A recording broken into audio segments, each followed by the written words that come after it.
every year we make a birthday outfit.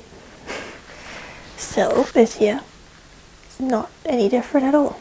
This year, instead of a dress, I decided to make a full outfit. So I chose Simplicity Pattern 8462, which is inspired by a 1940s Simplicity pattern. So it's a three-piece outfit. It's a skirt, a blouse, and a jacket bolero type thing. And it was actually quite fun to make. I did run into some issues, and I figured out ways to fix them, as you would. So let's talk about that. To start with, this fabric that I bought, I think I found it outside of Strathmerton, or I found it in Healesville. I'm not sure which one. This lovely kind of green wool fabric, very pretty. Turns out I didn't have enough of it to start with our problems, which honestly is fine. Like, sometimes you run out of fabric or you don't have enough. That's fine. You can always figure out a way to fix that.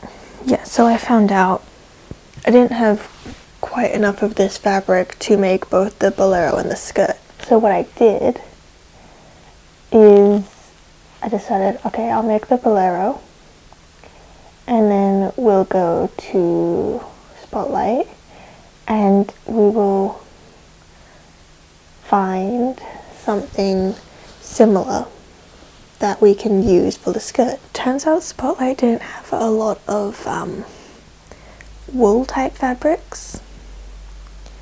I found a couple that were quite close and not quite the right color though. So instead I found the Flutter Blender fabric, which is it's basically the same fabric that I used for the wishing dress a couple years back, but in green. It is not very thick. It's a quilting fabric. It's quite thin. It's a cotton-based fabric. It's fine. However, this one I found stinks. It needs to be washed. It reeks of vinegar or something, the dye or something, I don't know. Technically, when Mum and I saw this fabric, she did find one that was a bit closer in color to this wool one, this like yellowy green color, but I was stubborn and I wanted to get like a super dark green because I thought, oh, then it will match the fabric I chose for the blouse, which initially was going to be an eyelet lace, and then that didn't have enough fabric either, so I used some dark green, like kind of like a jersey fabric. We'll talk about that later because there were problems with that too. And so Mum told me, like, no, you shouldn't get the dark green one because it's not going to match. So we compromised, and instead of getting a super yellowy one like the green wool, we got this one. It's kind of similar. It's nice green. It's got some yellow undertones to it. And then brought it home and realized, yeah, I should have gone with the yellower one. Whoops. This is why they always say mother knows best. But we persevered, and I made the skirt out of this fabric. It's a really nice long skirt. It has a side closure. I did manage to find a zipper that almost matches, which I'm very proud of. The zipper is right here. Almost matches in color. Very proud of myself. Followed the directions pretty much. I made the skirt. And then I put the skirt on the mannequin. And I decided, I don't know, it doesn't look quite as good as I thought it would. So I'll put a picture here so you can see. It matches the blouse, but when you put it with the bolero, it does not match. Which is exactly what Mum was worried about. So I looked at what I had left of the wool fabric after cutting out the pieces for the bolero, and I was like, there might be enough to make a circle skirt. So I went on to Mood Fabrics and used their circle skirt calculator for a half circle skirt. Yes, I did manage to make a circle skirt. There is just one slight problem. It is about 10 centimeters short. It reaches my knee and that's it. Which is like, that's okay, that's fine, we can deal with that. It looks awkward on the mannequin with the bolero and everything because it's kind of short. It's fine, we'll deal with that. I also had to redo the waistband because it was too bulky. And so I ended up going from one buttonhole at the top of the waistband to two, just to keep it upright. And then I did some top stitching along the top of the waistband and along the bottom, just to keep it sturdy and stable, which I usually do anyway. And so now I have two skirts for this outfit, which is great. Honestly, it's good. I get a choice. I just wish that I had enough fabric to make the wool skirt. Onto the blouse. The pattern design for the blouse is that it has a beautiful pleat design down the center front, which is good. It's cool. I like pleats. Initially I pinned it inside out, and then I realized the fabric composition is going to make it quite difficult to keep those pleats in place. So I came up with an idea. My idea was I put a strip of iron-on interfacing along the pleats on the inside and then ironed it in place. And what that does is it keeps the pleats like that with a solid foundation, and I don't have to worry about them falling apart, flattening out, hopefully. That's the plan, at least. I don't know if it's actually going to work.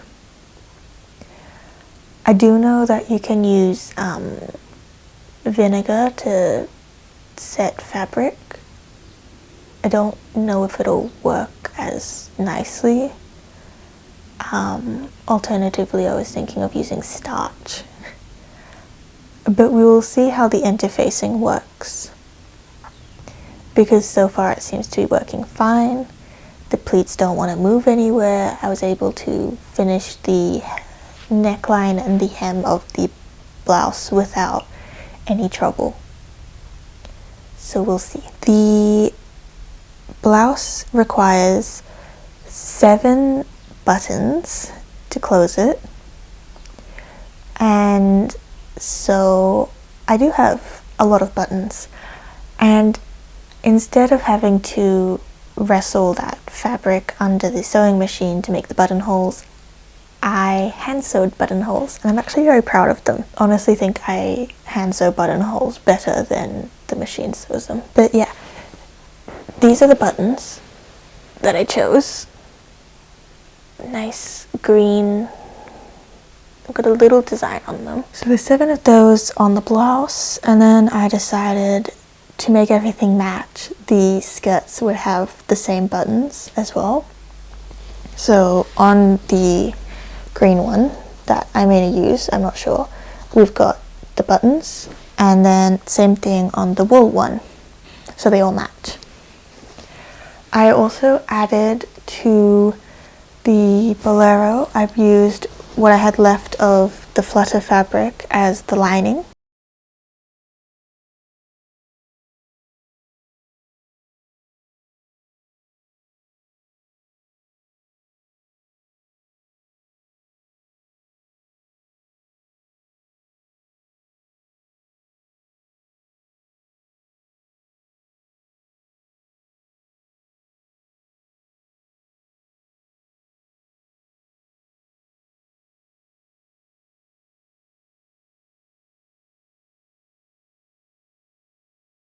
so it matched with this skirt.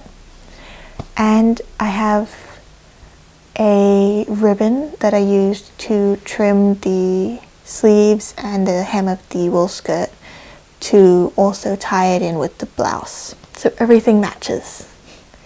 It's very nice. I did buy a thread for the outfit. It's a viscose thread and it does not like being the top thread on the sewing machine. It snaps. So instead I used it as the bobbin thread. And honestly, I think that was a good idea because like on the flutter skirt, you can just barely see it. That's the bobbin there. So I think that also helps to tie everything together, which is nice. I French seamed the blouse. I didn't do any French seams on the rest because they're either lined or I can pink them, things like that. So why such a fancy birthday outfit? Well, we decided on a whim that we're going to go to Bendigo for my birthday, and on the day itself we're going to go to the military museum, which I've been wanting to go to for a while. So I'm going to wear this outfit to the military museum for my birthday. So my plan is I'm going to bring both of the skirts I made, and on the day itself decide which one I'm going to wear, depending on the weather, whether it's going to be cold or warm. If it's cold, I will wear the flutter one because it's longer. Yeah, because it goes to like mid-calf. It's about T length, so longer means warmer to me.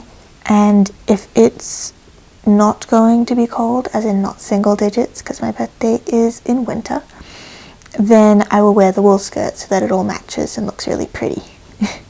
That's the plan.